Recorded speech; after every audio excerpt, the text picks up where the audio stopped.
Anyway, not a lot of people got this memo, but how many people watched this program, Brian, here this week on the cable now, not on Max? We know that only Uncle Dave can Dave explain that. Well, Jim, we do have the ratings, and of course, AEW Dynamite, Wednesday, April 2nd, 2025, from 8 to 10:06 p.m. On average, watched by 594,000 viewers. Ouch. That's going back in the other direction. Now, to be fair, that's not counting 500,000 people on Max. So it's actually a 1,094,000 viewer Wednesday. So what you're saying is this program that used to get 1 million people a few years back for their major events now gets about 600,000, that those people stopped watching and they were just waiting until that the show could get on a streaming service, and then they all jumped back in all at the same time.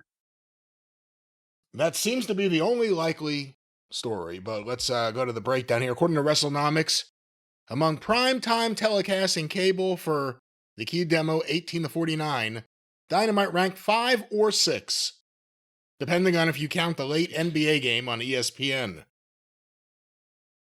So that's that note. This was that's good to know. 10% down from last week at 663, 7% off the trailing 4-week average of 637. Again, they've had some good numbers for them the last few weeks. Now, hey, somebody's going to bring it up. A lot of us were under the pool table during the last part of this this telecast. That could have affected things. What time? Approximately what time? Fair. Approximately what time would that have been? Well, come to think of it, let's see. Did we get under the pool table by it was after 10 o'clock we were under the pool table. But there were storms going on. Some people could have gone early. Let's go to the quarterly numbers. These were compiled by WrestleNomics. Quarter 1, 8 to 8:15 p.m., Swerve Strickland and Willow Nightingale versus the Death Riders with picture-in-picture, 768,000 viewers. Ouch. Okay, starting that big and ending up with that average, they're going to slalom again tonight. We go to quarter 2, 8:15 to 8:30 p.m., the continuation of Swerve and Willow versus John and Marina, and the post-match with women going down. The FTR in injury. FTR, you are a pervert. Well, will you let me say something? FTR's backstage angle and an ad break. Hey! 626,000 viewers. Oh, sweet Nelly. So the Dick the Boozer and his mixed tag team tornado extravaganza ran off 142,000 people in the first 15 minutes. I'll have a shot of Sweet Nelly. Let's go to quarter 3, 8:30 to 8:45 p.m. Toni Storm versus Penelope Ford with picture-in-picture. The post-match with Megan Bayne. The Swerve Strickland Willow Nightingale. Women going down. I don't know about that here, but Swerve Strickland and Willow Nightingale backstage in the closet with the table. In the closet, and Willow was face down. And an ad break. 597,000 viewers. Whoa, going down, down, down. I'm going down, down. There's another 29,000 more, making a total of 171,000 in the first 45 minutes. They have to come back up at some point to make their average. That's just what I said in opposite. At the start, they got to go down to make their average. Now they got to come back up to make their average. Well, we go to quarter 4, 8:45 to 9 p.m. The MJF Hurt Syndicate angle, and then the Learning Tree live angle, it says. The Learning Tree versus CJ Esparza and Gage Noonan. The post-match with the Hurt Syndicate, Mercedes Moné and Harley Cameron's backstage angle. 571,000 viewers. Well, maybe they've invented new math and they don't have to come back up. Now they've lost fucking hold on, 197,000 people. And I don't have a direct source I can cite to you or any real proof or anything, but I just want to let you know that from what I understand, they held 500,000 throughout the entire show, no up or down on Max.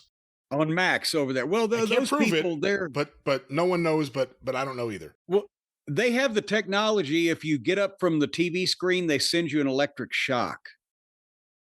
Well, let's see what kind of a shock we get here. We go to the big 9 o'clock hour, quarter 5, 9 to 9:15 p.m. Blake Christian and Lee Johnson versus Kevin Knight and Will Ospreay with picture-in-picture, 566,000 viewers.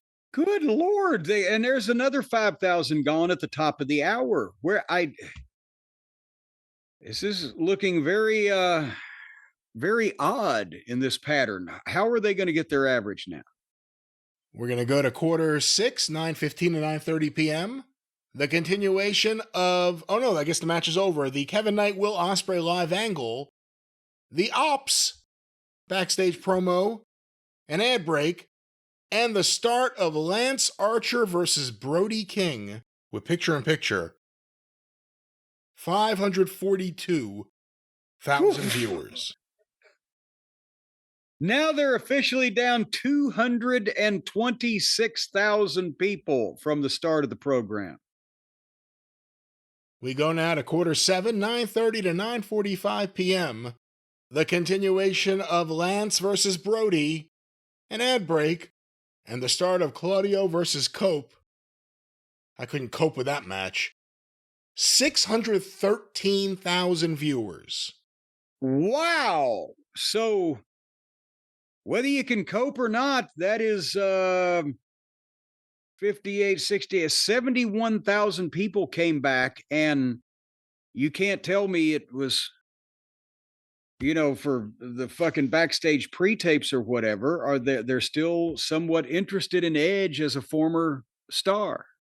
I don't know about that. We go to quarter 8, 9:45 to 10 p.m. A reminder, we have a 6-minute overrun. Claudio versus Cope with picture-in-picture continued. 519,000 viewers. Oh, okay. Well, they were interested at the start. They were interested in his song. So let me get this straight. Suddenly. Oh, by the way, wait, 6-minute overrun. Swerve, Adam Page, Death Riders live angle, 461. Yeah. Oh my God. That's the biggest loss ever for an overrun. That's 30, 49, almost 60,000 people. Yeah. But here's the thing. They suddenly add 71,000 people for the start of the match. And for the end of the match, they lose 94,000 of them. They go to the lowest point ever.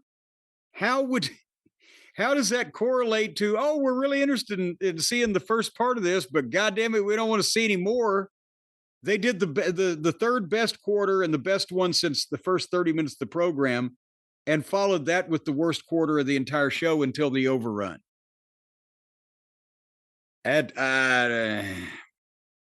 Well, there you have it. And the other thing, too, and I've criticized them in the past for not doing show-long things. They did it here, and it didn't connect. The idea Swerve was going to get his hands on Moxley by the end of the show. No one stayed around to see that. That's the thing. They thought, okay, we got rid of Moxley. Oh, God, they're threatening us. He's going to be back.